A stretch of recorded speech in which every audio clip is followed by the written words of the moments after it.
Hi students, let's learn the poem Walk a Little Slower. The ninth standard poem we are going to learn here. To learn directly the poem.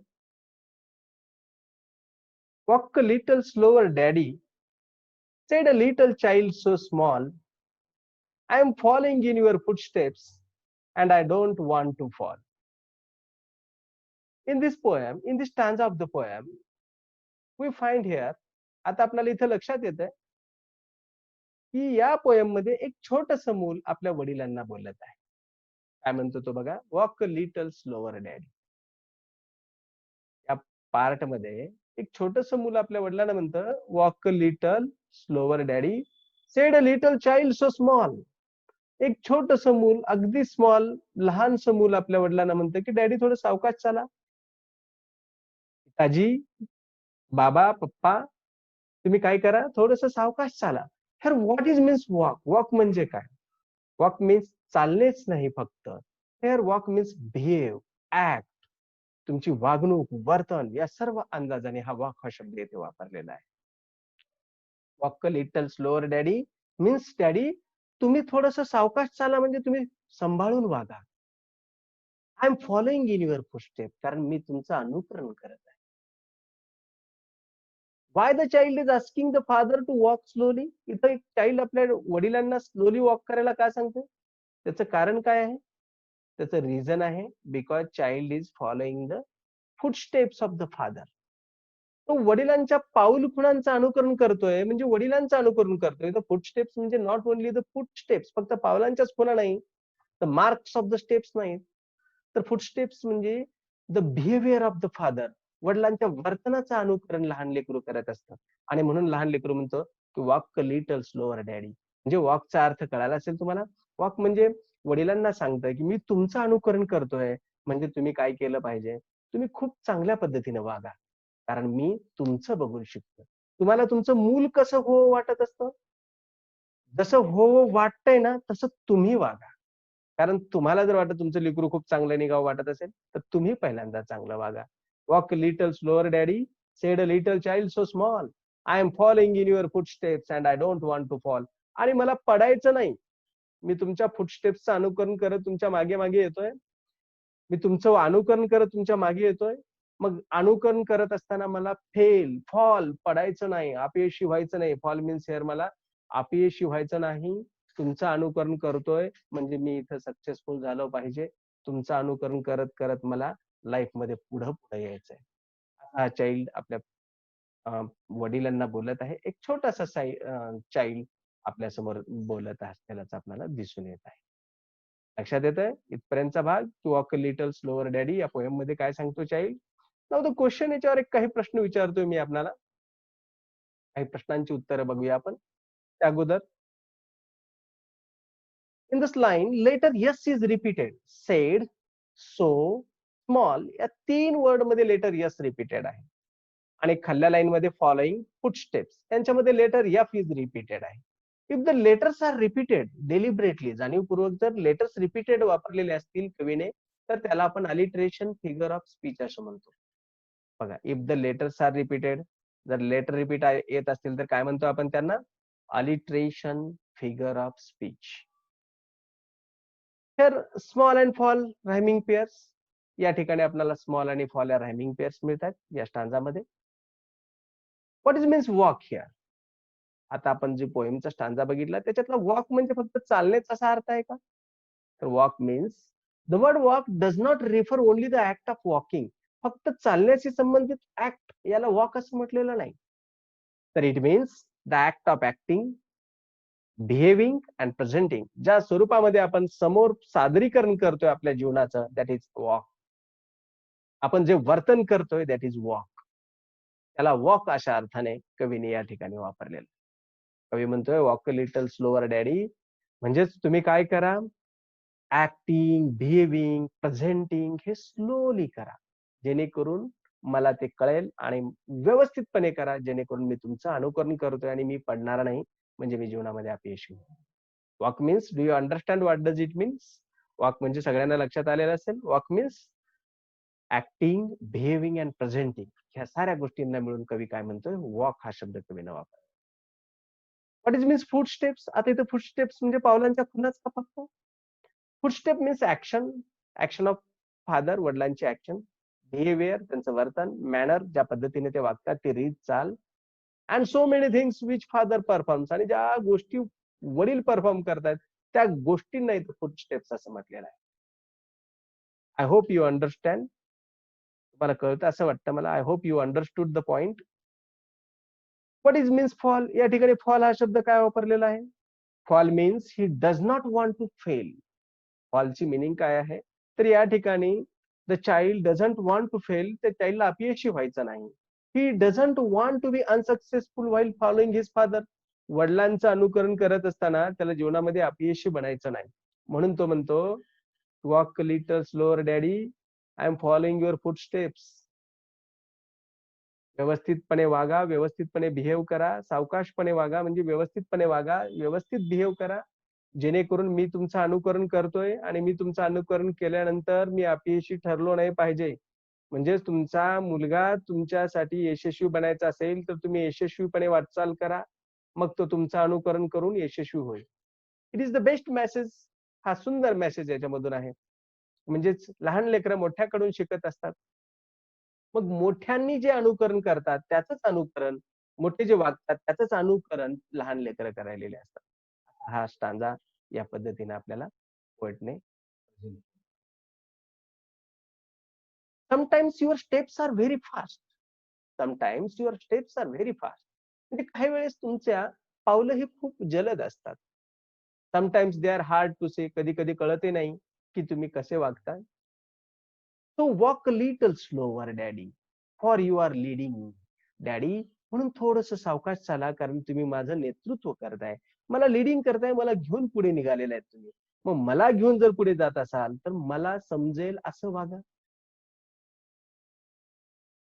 मला कळेल असं वागा.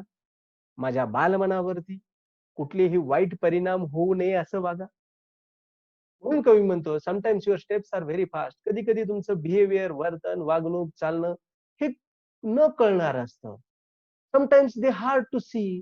कधी-कधी तर खूप कठोर जातं, कठीण जातं की तुम्हाला समजून घेणं. So walk a little slower daddy. म्हणून डॅडी तुम्ही थोडंसं सावकाश वागा. मला कळेल असं वागा. फॉर यू आर लीडिंग मी.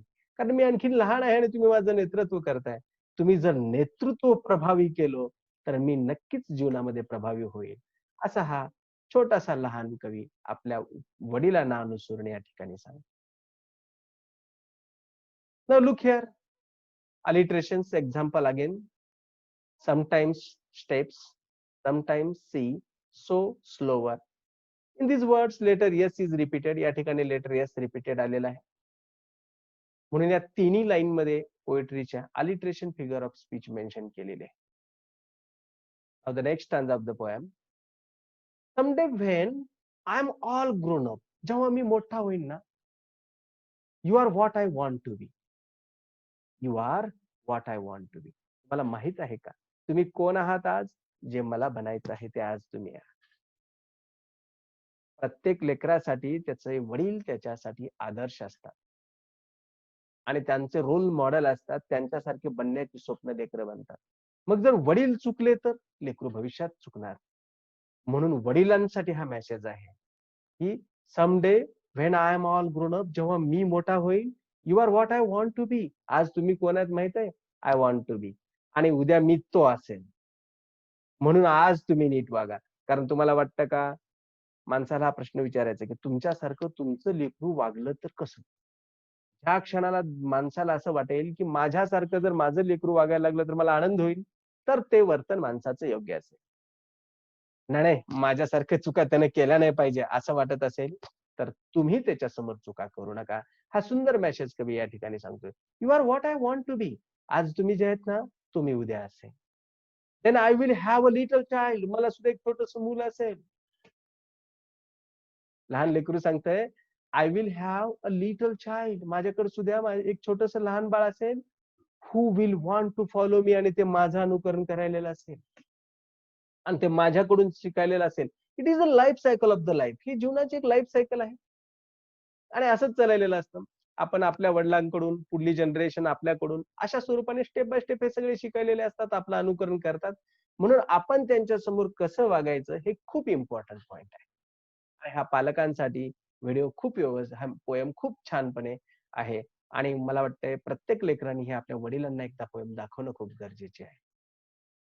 लक्षात आलं तुम्हाला काय म्हणतो कवी याच्यामधून? तर letter W is repeated in the second line of the third stanza. You are what I want to be. What and want begins with letter W, so it is called alliteration figure of the speech.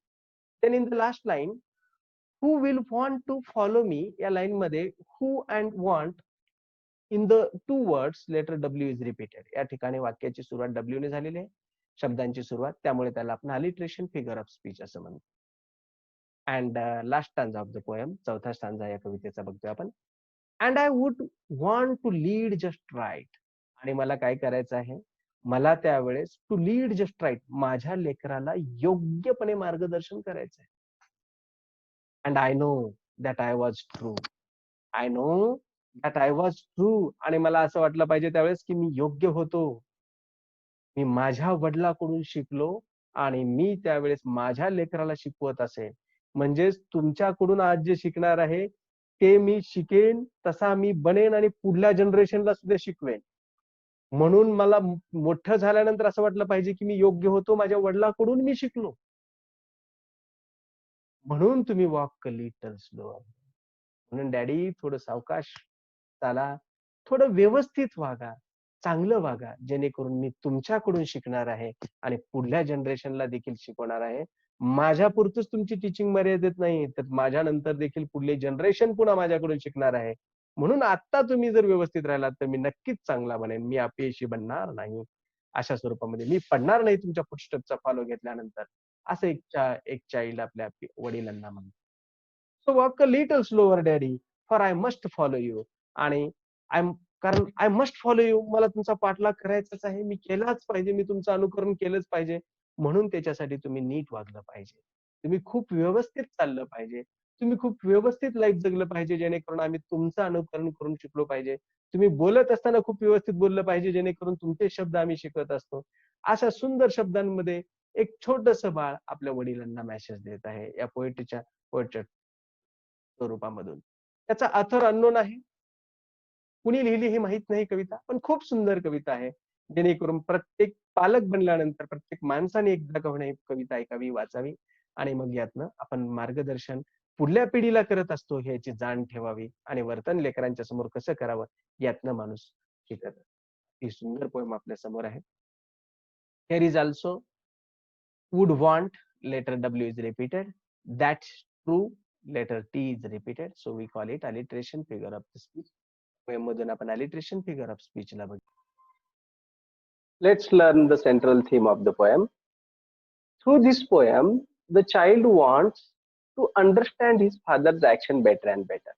He also wants to follow his father and learn from his father's action without failing in their life. Also, the child wants to guide and lead the next generation without any mistake. This is the central theme of the poem. Now, some questions and answers. Some simple questions we will see here. What did a little child request his father? आपल्या लक्षात आलेलं असेल काय request करतोय तो? What did the little child request his father? To walk slowly. Second question. Who is speaking to whom in the poem? कोण कोणाला बोलत आहे या कवितेमध्ये? The child to his father. लक्षात आलं असेल. What is the child following? कशाचा फॉलो करते child? The footsteps of his father. कशाचा? तर आपल्या वडिलांच्या पावलांचा, वडिलांच्या अनुकरणाचा तो काय करतोय? अनुकरण करतोय. वडिलांच्या वर्तनाचं तो अनुकरण करतोय. Why is the child requesting his father to walk slowly? Slowly का चालायला सांगतोय? Because child is small and child is following his father's footsteps. तो लहान आहे आणि तो फॉलो करतोय. म्हणून तो काय करतो? स्लोली ऍक्शन करायला किंवा चालायला सांगतो. What does it mean? Sometimes your steps are very fast. याचा अर्थ काय होतो? की sometimes your steps are very fast means sometimes the behavior of the father is very difficult or very fast to understand the child.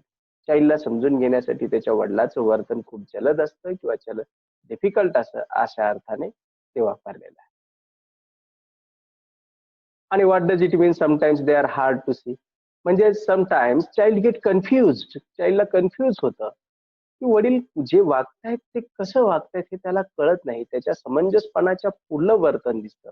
त्यावेळेस तो म्हणतो sometimes they they are hard to see, अशा स्वरूपामध्ये शब्दप्रयोग चाइल्ड कडून करण्यात आलेला आहे.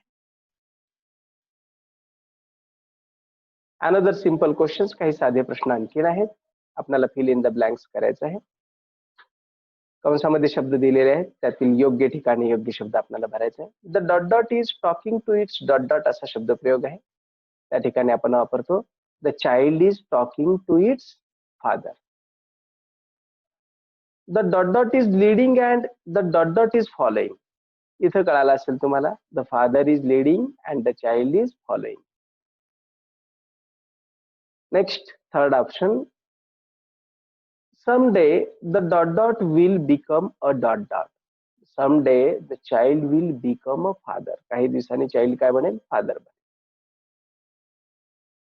आणि चौथा ऑप्शन आहे D option, the dot dot does not wish to fall while following its dot dot. आता इथं child does not wish to fall while following its father असा ऑप्शन आहे. Some complex questions. What would happen if the child tried to walk fast? Why? काय होईल जर समजा चाइल्डने fast चालायचा प्रयत्न केला तर? Child will fall down. Why? का? Because child is not so big, तो मोठा नाही. To walk like his father, त्याच्या वडिलांसारखं चालायला. So he will fall down, म्हणून तो पडेल. लक्षात ठेवा या प्रश्नाचा answer. Does the word walk refer only to the act of walking? What does the poet actually mean to say? इथला वॉक हा जो शब्द आहे तो फक्त वॉकिंगचाच आहे का? याचा अर्थ आपण पूर्वी बघितलेला आहे. पहिल्या स्टांजाच्या एंडिंगला आपण पाहिलेलं होतं. Walk means not, it is not only for the act of walking, it means acting, behaving, presenting, या अर्थाने आपण त्याला यूज केलेला आहे. What do the footsteps of the father refer to? Footsteps कशाला म्हटलेलं आहे? पावलांच्याच खुला आहेत का फक्त त्या? Footsteps means whatever father perform, that is they are, that things are his footsteps. जे जे वडील करतात, ऍक्शन, बिहेविंग, जे जे वडिलांची कृती आहे त्या सर्व कृतींना फुटस्टेप्स असं म्हटलं. And what qualities of your parents elders would you like to adopt? आणि तुम्हाला कुठल्या तुमच्या पालकांच्या क्वालिटीज अडॉप्ट करायला आवडतील त्यात विचार करा. तुमच्या वडिलांच्या, आईच्या वडिलांच्या, पॅरेंट्सच्या चांगल्या चांगल्या क्वालिटीज बघा आणि त्या क्वालिटीज त्याच्यामध्ये लिहून टाका. Now we are going to learn the poetic appreciation. It is for 5 marks. 5 marks साठी आपल्याला एक्झाम मध्ये पोएटिक अप्रिशिएशन दिलेलं असतं. त्याचा पहिला point, title, walk a little slower, poet, author unknown, rhyming scheme ABCD. Poem मध्ये ABCD असे rhyming scheme आलेले आहे. Theme or central idea. We have already learned the theme and or central idea of the poem. Through this poem, the child wants to understand his father's action better and better. Because father is the role model of the child, he also wants to follow his father and learn from his father's action without failing in the life. Also, the child wants to guide and lead the next generation without any mistakes. And the figure of speech. In this poem, there are following figure of speech: alliteration and extended metaphor. अशा स्वरूपामध्ये या प्रश्नाचं उत्तर लिहून आपण यांचे 5 marks मिळवू शकतो जर याच्यावरती पोएटिक अप्रिशिएशन विचारलेलं असेल. जर आपल्याला हा व्हिडिओ आवडलेला असेल तर याला सबस्क्राईब करा, चॅनलला शेअर करा, आपल्या मित्रांना, अधिकाधिक मित्रांना शेअर करा, याच्यावर तुमच्या कमेंट्स द्या. थँक्यू.